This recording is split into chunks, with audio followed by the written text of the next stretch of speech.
오늘은 법인세 개요 부분에 대해서 공부하겠습니다. 법인세는 법인 소득에 대해서 부과하는 세금입니다. 법인이 얻은 소득이죠. 법인이 어떤 활동하죠? 영업 활동하죠. 영업. 법인이 영업 활동을 하면은 당기 순이익이 발생하죠. 당기 순이익. 당기 순이익에 대해서 법인세를 과세한다라는 겁니다. 근데 이 당기 순이익을 그대로 과세하는 게 아니라 각 사업연도 소득으로 바꾸는 겁니다. 바꿔가지고 법인세를 과세한다는 겁니다. 그럼 법인세는 뭐예요? 각 사업연도 소득이죠. 보시면 각 사업연도 소득에 대해서 법인세를 과세한다. 그리고 또 하나 있는 게 청산소득이죠. 청산소득. 말 그대로 법인이 청산하는 경우입니다. 법인이 이제 없어지는 거죠. 그럼 이때 그 미실현 이익이 있어요. 예를 들어서 법인 소유 토지, 법인 소유 건물. 법인 소유 건물 같은 경우죠. 이런 건물 취득가 있겠죠. 2001년에 건물을 취득했다. 그런데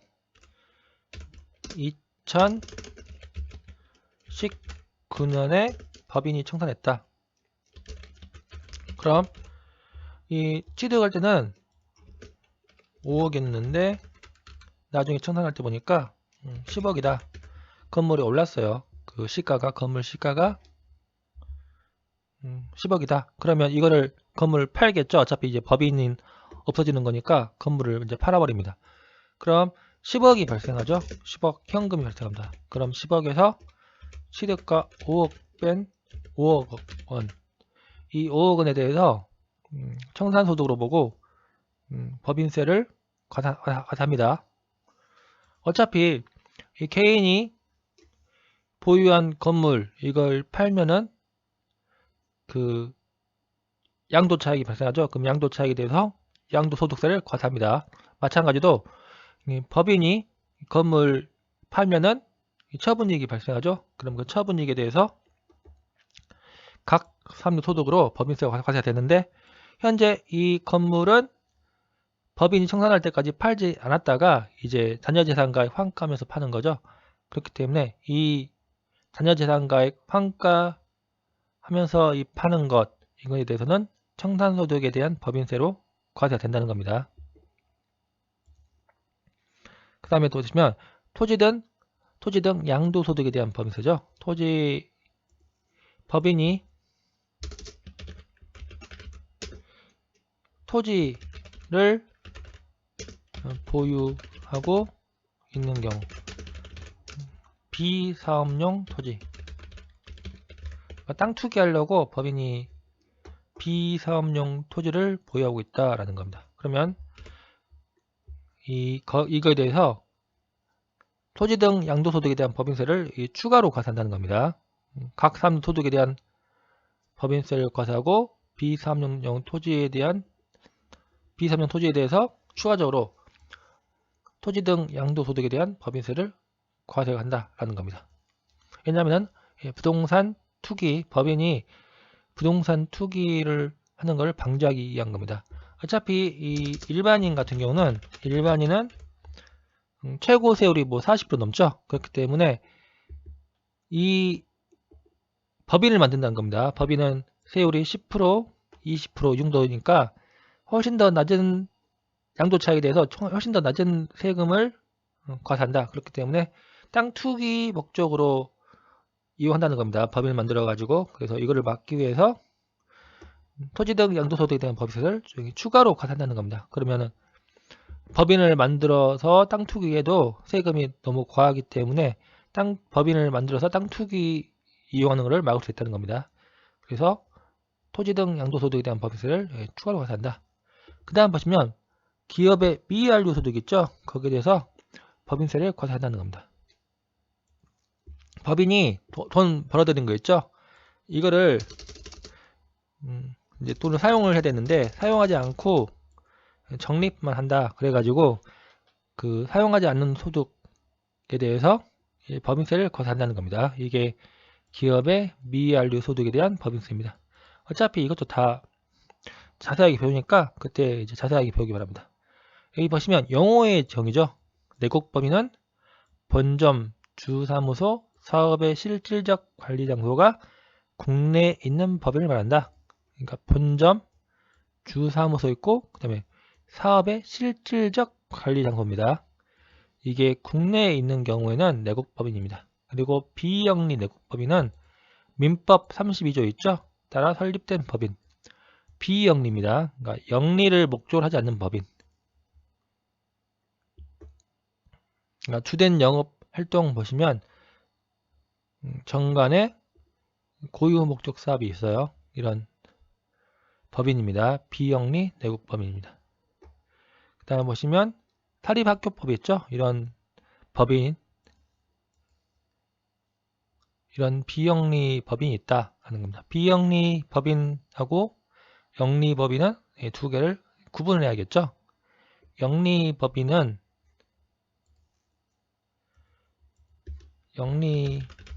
법인과 비영리 법인은 구분을 해야 된다는 겁니다. 영리 법인은 주된 사업이 영리 활동을 목적으로 한다는 거고, 비영리 법인은 주된 활동이 고유 목적 사업이 있어요. 그런 사업을 주된 사업을 한다라는 겁니다. 그리고 외국 법인 있죠? 외국 법인은 본점, 주사무소가 외국에 있는 단체입니다. 그리고 사업의 실질적 관리 장소가 국내에 있지 않는 경우죠. 그다음 비영리 외국법인은 외국법인 중에서 외국의 정부, 지방자치단체 또는 영리를 목적으로 하지 않는 법인을 말한다라는 겁니다. 사업연도는 법인의 소득을 계산하는 1회계 기간을 말합니다. 그리고 연결납세 방식이 있죠. 연결납세. 말 그대로 연결납세라는 게 있어요. 합산하는 합니다. 그러니까 나중에 보시면 자회사, 완전 자회사와 완전 모의사 소득을 접대비라든지 기부금, 뭐 수입배당, 입금물산 이거를 합산해가지고 다시 또 재계산해가지고 납세하는 방식입니다. 연결납세 방식이죠. 그러니까 전부 합산하는 게 아니라 접대비, 수입배당금, 입금, 물산입, 기부금 이런 것들 이런 연결납세 방식이 있다 하는 겁니다. 나중에 다 배울 거예요. 그래서 연결법인은 연결납세 방식을 적용받는 내국법인, 연결집단은 연결법인 전체를 말한다. 연결모법인은 연결집단 중 다른 연결법인을 완전 지배하는 연결법인. 어차피 같은 거죠. 합병법인, 비합병법인 이런 게 있다는 겁니다. 법인세의 종류는 앞에서 배웠듯이 각 사업연도 소득에 대한 법인세. 이게 제일 중요하죠. 법인이 과세 기간별로 얻은 소득은 각 사업연도 소득이라 한다. 과세 기간별로입니다. 과세 기간별로. 이게 과세 기간별로 얻은 소득이라는 겁니다. 이게 각 사업연도 소득이다. 그리고 사업연도 종료일이 속하는 다음 말일부터 3개월 이내 법인세를 신고 납부해야 한다. 만약 12개월 말이다. 사업연도 종료일이 12월 말이다. 그러면은 3월 31일까지죠. 3월 31일까지 각 사업연도 소득에 대한 법인세를 신고 납부해야 한다는 겁니다. 그리고 보시면 이제 그 세무조정 과정이죠. 당기순이익에서 입금 산입 더하고 송금 산입 빼가지고 각 사람도 소득을 구한다. 그리고 거기에서 이비소죠. 이비소 이월 결성금 비과세소득 소득공제를 차감한다는 겁니다. 그러니까 각 사람도 소득 금액에는 이 비과세 소득도 현재 포함된 상태입니다. 포함된 상태에서 이제 비과세 소득을 차감한다라는 겁니다. 그래가지고 과세 표준 나오면 법인세율을 곱해가지고 산출세액을 구한다는 겁니다. 법인세율은 10%, 20% 뭐 이런 게 있죠. 그리고 청산소득에 대한 법인세는 법인의 해산으로 인해서 발생하는 소득이다. 청산소득에 대한 법인세는 자녀재산가액 확정된 날이 속하는 달의 말일부터 3개월 이내 신고 납부해야 하는 겁니다. 그러니까 여기서 보시면 자녀재산가액에서 자기자본 총액을 뺀 금액을 청산소득 금액이라 한다. 여기 보시면 청산소득에 대한 법인세에 대해서 상세히 설명 나겠죠. 내국법인이 영업활동으로 얻은 소득은 각 사람도 소득으로 과세된다. 하지만 고정자산 가치 증가분은 차분시 과세되므로 그 법인 청산할 때는 과세되지 않은 상태로 남아있다. 그러므로 차후 내국법인이 해산 등에 의해서 소멸되는 경우 환가, 미실현 소득에 대해서 이제 환가 처분 과정으로 실현되는 거죠. 그러므로 이때 청산소득에 대해서 과세가 된다는 겁니다.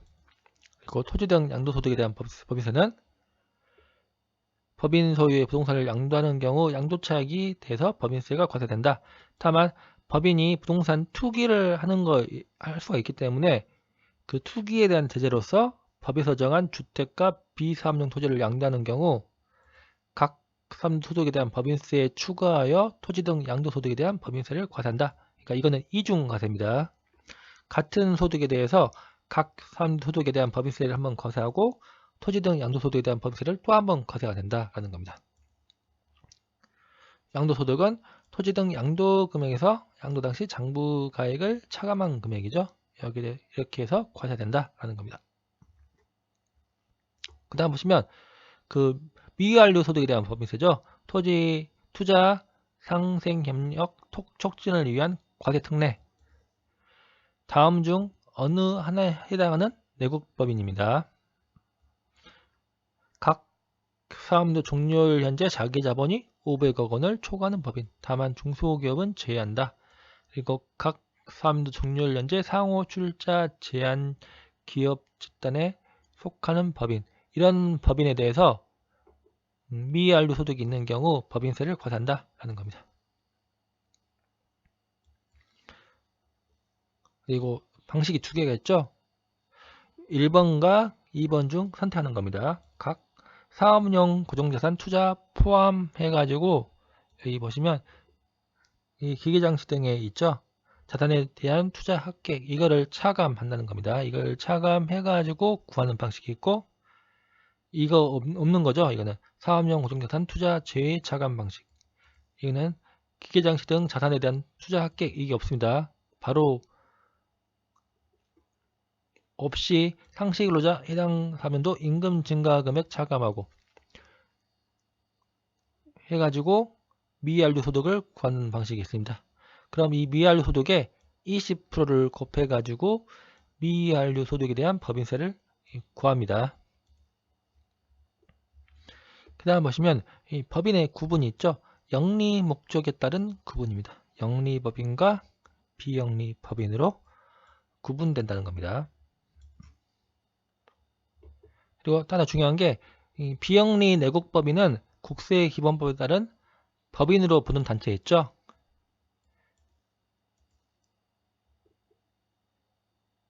이 국세기본법에서 법인으로 부는 단체도 비영리 이 법인세법인에서는 비영리 내국법인으로 본다는 겁니다.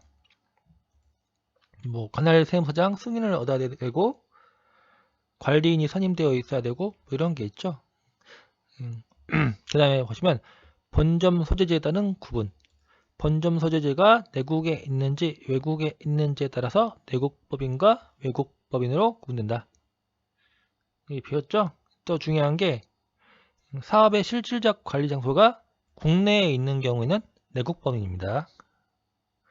그러니까 본점 소재지나 주 사무소가 국내에 없더라도 사업의 실질적 관리 장소가 국내에 있다. 그러면은 내국법인입니다. 그 다음에 법인 구분에 따른 법인세, 납세 의무입니다. 이 내국법인은 국내 소득과 내국 영리법인이죠. 내국 영리법인은 국내 소득과 국외 소득 모두에 대해서 법인세를 납부할 의무가 있습니다. 여기 보시면 내국 영리법인은 국내의 모든 소득에 대해서 법인세를 과세한다. 다만 외국 영리법인은 국내 원천 소득에 대해서만 과세한다. 그리고 내국 비영리법인 있죠. 내국법인이면서 비영리법인이다. 그러면 국내 그 수익사업 소득 있죠. 아니 수익사업 소득에 대해서만 과세된다라는 겁니다. 그리고 외국 비영리법인은 국내 원천 수익사업 소득에 대해서만 과세된다. 그리고 어차피 그 비영리법인은 청산 소득에 대한 법인세 이런 건 과세되지 않습니다. 왜냐하면 비영리법인은 해산하더라도 사원에게 자녀 재산을 분배하지 않습니다. 그렇기 때문에 청산 소득에 대해서 과세하지 않습니다. 그러니까 청산 소득에 대한 법인세는 영리 내국법인 있죠? 내국 영리법인만 청산 소득에 대한 법인세가 과세된다라는 겁니다. 그리고 보시면 토지 등 양도소득에 대한 법인세 있죠? 이거는 영리법인이든지 비영리법인이든지 외국법인이라든지 전부 과세됩니다. 토지 등 양도소득에 대한 법인세는 어차피 부동산 투기를 억제할 목적이기 때문에 전부 과세라는 겁니다.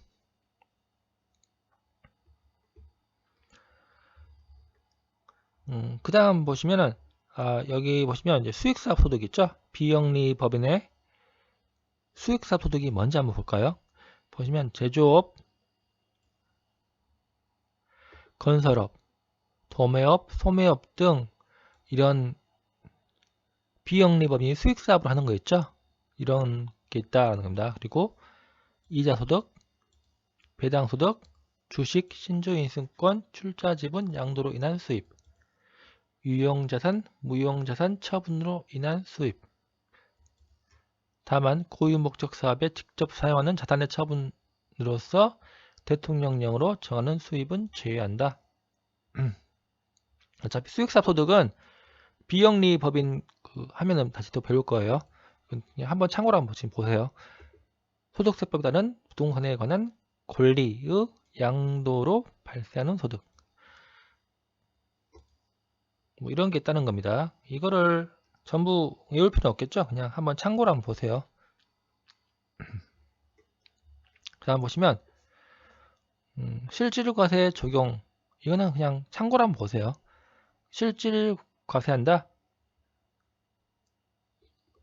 예를 들어서 이건 국세기본법 보면 나오죠. 자산이나 사업에서 생긴 수입의 전부 또는 일부가 법률상 귀속되는 법인과 사실상 귀속되는 법인이 다른 경우 사실상 귀속되는 법인에 대한 법인세법을 적용한다. 뭐 이런 게 있습니다. 그리고 신탁소득이죠. 이것도 그냥 참고로 한번 보세요. 신탁재산에 귀속되는 소득은 신탁의 이익을 받을 수익자입니다. 수익자가 신탁재산을 가진 것으로 보아 법인세법을 적용한다. 그 다음에 법인의 사업연도입니다. 법인세를 과세하는 일정한 기간을 사업연도라고 한다라는 겁니다. 보통 사업연도는 1월 1일부터 12월 31일까지죠. 보통 1년입니다. 그리고 사업연도는 1년을 초과하지 못한다는 겁니다. 사업연도는 1년 이하의 기간이죠. 그리고 정관의 규정이 없는 법이다. 그런 경우에는 따로 사업연도를 정해서 사업연도를 신고해야 한다는 겁니다. 이건 참고로 한번 보세요. 이 말 문제가 뭐 이런 식으로 나왔다라는 겁니다. 그리고 최초 사업연도 개시는 내국법인은 설립 등기일, 외국법인은 국내 사업장을 가지게 된 날입니다. 사업연도 변경하려는 경우 직전 사업연도 종료일부터 3개월 이내 납세지 관할 세무서장에게 신고해야 한다는 겁니다. 그러니까 9월 30일까지죠. 9월 30일까지 신고해야 된다. 겁니다. 사업연도 변경하는 경우 이것도 참고로 한번 보세요. 그리고 사업연도 의제입니다. 해산의 경우 다음의 기간을 각각 1, 사업연도로 본다. 사업연도 개시일부터 해산 등기일까지의 기간, 해산 등기일 다음 날부터 그 사업연도 종료일까지의 기간, 이거를 각각 1, 2, 3년도로 본다는 겁니다. 그리고 합병하는 경우에는 사업연도 개시일부터 합병 등기일까지의 기간을 각각 1, 2, 3년도로 본다 하는 겁니다. 그리고 조직 변경의 경우에는 조직 변경 전의 사업연도가 계속되는 것을 본다 하는 겁니다. 그리고 청산 중에 내국법인이죠. 이거는 자녀재산가액이 사업연도 중에 확정된 경우 사업연도 개시일부터 자녀재산가액 확정일까지의 기간을 각각 1, 2, 3년도로 본다 하는 겁니다. 나머지는 그냥 참고로 한거로 한번 보세요. 그 다음 보시면 납세지죠. 납세지는 납세 의무의 이행 장소를 결제하는 장소적 기준을 납세지로 한다. 이것도 그냥 참고로 한번 보세요. 법인의 납세지는 법인 등기부에 따른 본점이나 주사무소 소재지로 한다 라는 겁니다.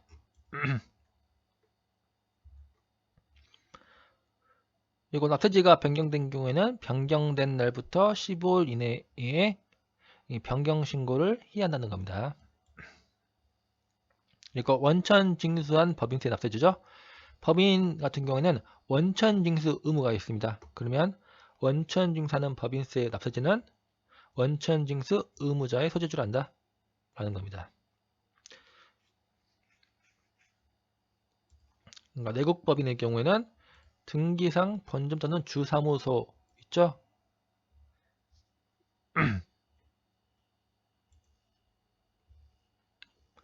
네, 여기까지 하겠습니다.